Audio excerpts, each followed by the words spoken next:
2020년 5월 30일 인류 역사 최초 민간 업체인 스페이스X가 우주 비행사를 ISS로 쏘아 올리는 미션이 시작됩니다. 해상 혹은 지상으로 다시 되돌아와서 해수되는 스페이스X의 대표 추진체 펠컨 9이 내뿜는 열기와 함께 하늘로 쏘아지는 크루 드래곤. 이 1단계 추진체는 마법처럼 해상 드론십에 착륙하고 우주 비행사 박과 도그는 크루 드래곤과 함께 우주여행을 시작합니다. 19시간 뒤 두 우주 비행사는 안전하게 ISS에 도킹하게 됩니다. 그리고 시작되는 60일간의 미션. 누구나 한 번쯤은 꿈꿔본 우주 유영을 통한 배터리 교체를 포함하여 다양한 과학적 실험을 두 우주 비행사는 62일간 진행하게 됩니다. 2020년 8월 1일 ISS에서 미션을 끝낸 두 우주 비행사는 언도킹을 합니다. 약 19시간 뒤 2020년 8월 2일 45년 만에 해상 착륙을 통한 지구 기한이 이루어집니다. 대기권 재진입으로 인해 변색된 우주선에서 두 우주인 모두 안전하게 나오게 됩니다. 앞으로 역사책에 쓰이게 될 이 의미 깊었던 두 달간의 여정.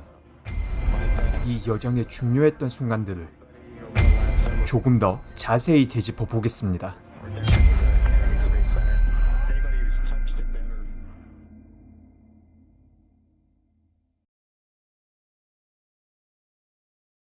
로켓 발사 4시간 전 우주 비행사 박과 도그는 다른 사람들의 도움을 받아 스페이스X에서 자체 제작한 우주복을 착용합니다. 이 우주복은 만약에 사고가 일어났을 때를 대비해서 압력 변화를 견딜 수 있게 만들어졌습니다. 또한 우주인의 신체 사이즈에 맞게 제작되었으며 크루 드래곤 우주선의 시스템과 연결되어 내부의 온도 조절과 통신 그리고 내열 기능을 갖추고 있습니다.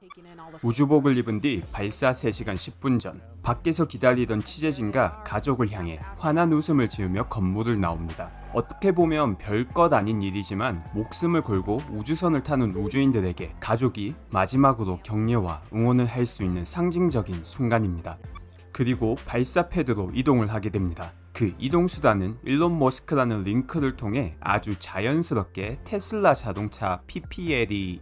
하지만 지금 보시는 테슬라는 일반적으로 구매할 수 없는 우주복을 위한 기능이 추가된 테슬라입니다. 바로 우주복에 호스를 연결하여 차가운 공기를 제공하는 기능이 있는 특별한 테슬라입니다. 이렇게 차가운 공기를 우주복으로 제공받으며 발사 패드에 들어가는 장면을 보시면 발사되는 추진체를 포함한 우주선의 크기가 얼마나 큰지 직감적으로 느끼실 수 있습니다.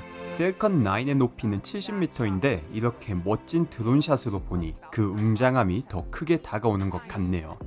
발사 2시간 15분 전 우주 비행사는 크루 드래곤에 탑승하게 됩니다. 탑승 전에 우주복, 우주선의 자석, 각종 시스템 점검을 확인한 뒤 문제가 없음을 확인하고 탑승하게 됩니다. 두 우주인 박과 도그 모두 의자에 착석하고 난 뒤 의자가 뒤로 회전하며 앞으로 발사 과정에서 생길 3에서 4G, 즉 지구 중력 3, 4배를 더 편하게 견딜 수 있는 자세로 바뀌게 됩니다. 또한 이 의자 회전을 통해서 앞에 있는 터치 스크린 3개를 더 쉽게 조작할 수 있게 됩니다.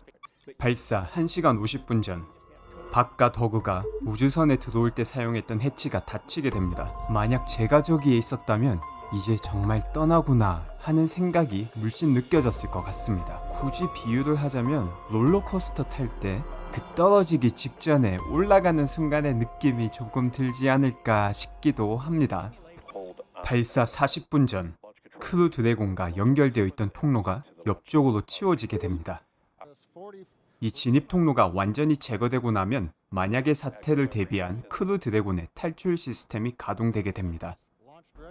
발사 35분 전 펠컨 9의 연료가 주입되기 시작합니다. 발사 후 다시 해상 드론십에 착륙하게 될 1단계 추진체는 전체 로켓의 약 3분의 2를 차지하고 있는 로켓 아래의 흰색 부분입니다. 지금 이 1단계 추진체에 액화산소가 주입되고 있어서 화면에 흰색 연기가 나오는 것을 볼 수 있습니다. 2단계 추진체는 위쪽에 위치한 전체 로켓의 3분의 1 정도를 차지하고 있는 흰색 부분입니다. 발사 16분 30초 전부터 2단계 추진체에 액화산소가 주입되기 시작하고 발사 몇 분 전까지도 계속해서 이 연료가 주입될 것입니다. 그리고 지금 우주 비행사들은 연료가 주입되는 소리를 듣고 또 기체의 진동을 느끼며 훈련 받을 때의 소리와 진동과 다른지 모니터링을 하고 있습니다.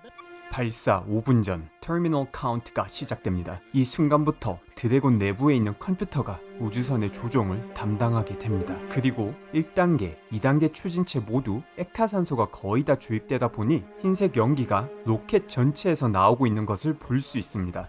발사 15초 전 로켓의 발사 장면은 원본의 모습 그대로 감상하겠습니다. 9, 8, 7, 6, 5, 4, 3, 2, 1, 0. Ignition.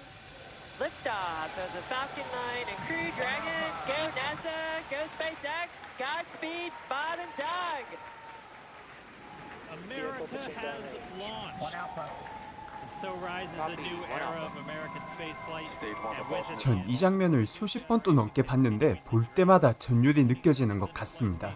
발사 안내를 해준 여성분이 마지막에 Godspeed, Bob and Doug 라고 말씀하셨는데요. 이 Godspeed 라는 단어는 갓 속도를 의미하는 게 아니고 먼 여행을 떠나는 사람에게 신이 당신에게 성공을 허락하길 이라는 의미의 표현입니다. 조금 뒤 로켓의 가장 큰 압력이 가해지는 맥스 Q에 도달하기 때문에 1단계 추진체의 추진력을 낮추게 됩니다.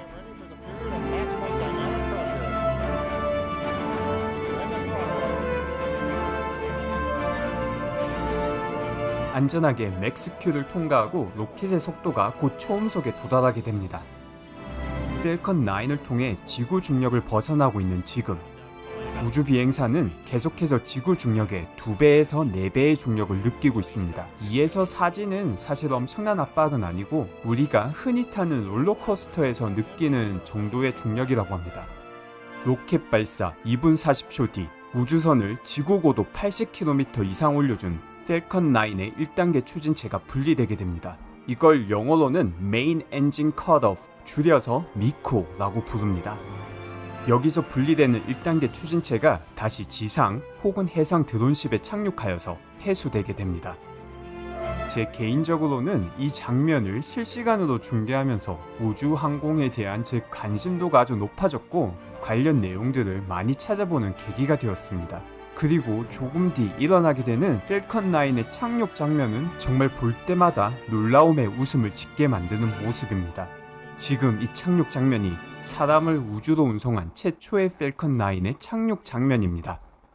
안타깝게도 펠컨 9이 착륙하면서 만드는 강력한 추진력에 의해 당시 실시간 영상은 끊겨서 볼 수 없었습니다. 하지만 이후 발사한 우리나라의 군용 위성 아나시스 2호의 경우 거의 완벽한 착륙 모습을 보실 수 있습니다. humans to orbit, so very exciting for us. 로켓 발사 12분 뒤 우주선 크루 드래곤이 분리되어서 자체 추진력으로 ISS를 향해 가는 여행이 시작됩니다. 분리되는 순간 예상된 통신 두절이 잠깐 일어난 다음 아름다운 지구를 배경으로 한 분리 가정 영상을 볼 수 있습니다. 인류 역사 최초의 민간 유인 우주 왕복선의 1차적 성공을 이룬 이 마음 벅찬 순간을 스페이스X 직원분이 귀엽게 표현하시네요. 지금까지 역사상 최초로 민간 업체를 통해 우주인이 지구를 벗어났던 내용을 보았는데요. 다음 영상에서는 우주 그리고 ISS에서 계속되는 2달간의 여정을 살펴보겠습니다.